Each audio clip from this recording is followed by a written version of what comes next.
उसका परिमाण भी हमें प्रत्यक्ष रूप में मुझे दिखाई दिया कि जैसे ही भाई साहब 9 तारीख को अव्यक्त हुए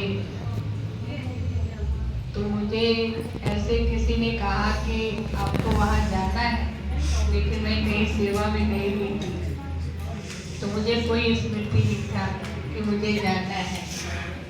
लेकिन अचानक ही मुझे स्मृति आया, मैं क्यों नहीं जाऊँ, मुझे जाना है और अभी जाना है। और तुरंत ही जैसे भाई साहब की स्मृति आई और हम तैयार होकर हम जाने के लिए सोचने लगे। तो मैंने दीदी को बोला कि दीदी यहाँ तो हम जा सकते हैं, कई बार दूर नहीं भी जा पाते, लेकिन यहाँ तो चले जाए। तो दीदी ने कहा आप जाओगे तो मैं भी जाऊंगी। मैंने कहा भले।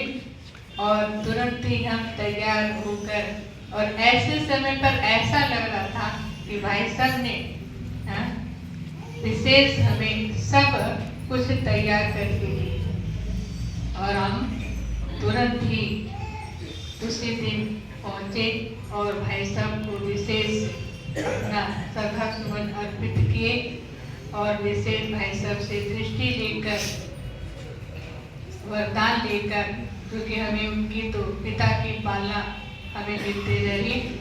तो आप सोचो कि उस दिन ये संकल्प आया और हम वहाँ गए। और ऐसे ही अभी अचानक ही फिर दीदी को भाई साहब का पहला भोग लगाना था।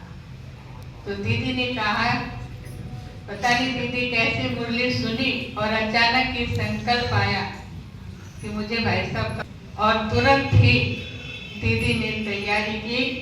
रात में 10 बजे 10:30 बजे कहाँ जाना है। मैंने कहा भले आप चलो, और हम जाकर, लेकिन लेट हो गए। हमने सोचा अब वार्षिक में तो सुबह भोग लग गया, क्योंकि वहाँ 7 बजे भोग आदि लगता है। हमने कहा तो लग गया होगा, देर हो गई। तो देर होने के बाद हमने कहा कोई बात नहीं, भोग के लिए देकर तो आएंगे ही।